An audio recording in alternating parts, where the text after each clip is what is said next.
Hey, Piers, you there? Can you hear me? Yeah, yeah. Hey, listen, I know this is your interview, and I don't want to step on it. If you say no, I'd like to ask Robert a question, if that's possible. Is that okay?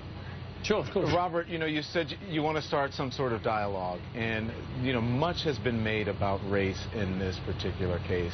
And you, your brother, your family, you have a unique opportunity in this country to address that. What would you like to see happen when it comes to the race, healing the divide, and do you plan to do anything about that? And will you ask your brother to do anything about that?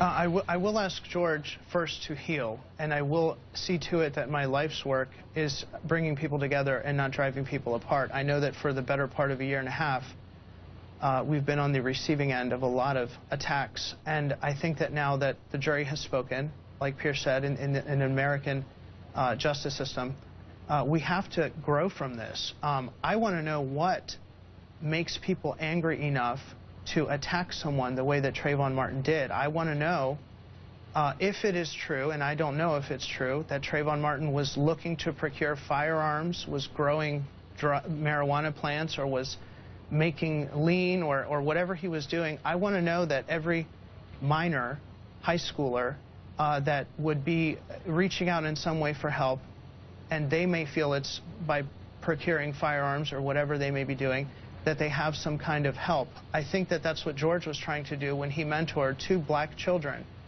Even when funding from the county was withdrawn, he and his wife continued to break that cycle of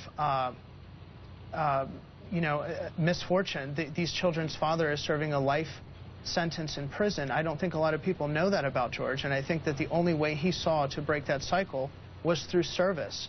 And service means personal devotion and personal dedication. I wonder how many of these people at rallies calling for George's death, calling for his capture, dead or alive, I wonder how many of them mentored African-American children.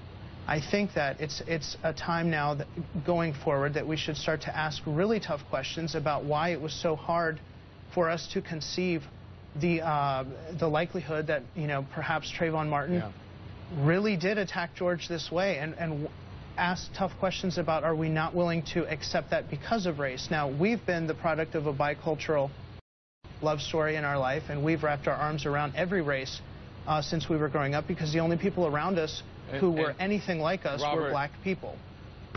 Robert, thank you. Tom. I have to go. The computer's going to cut us off. We have to get to a break. I'm so sorry, but I thank you for answering that question.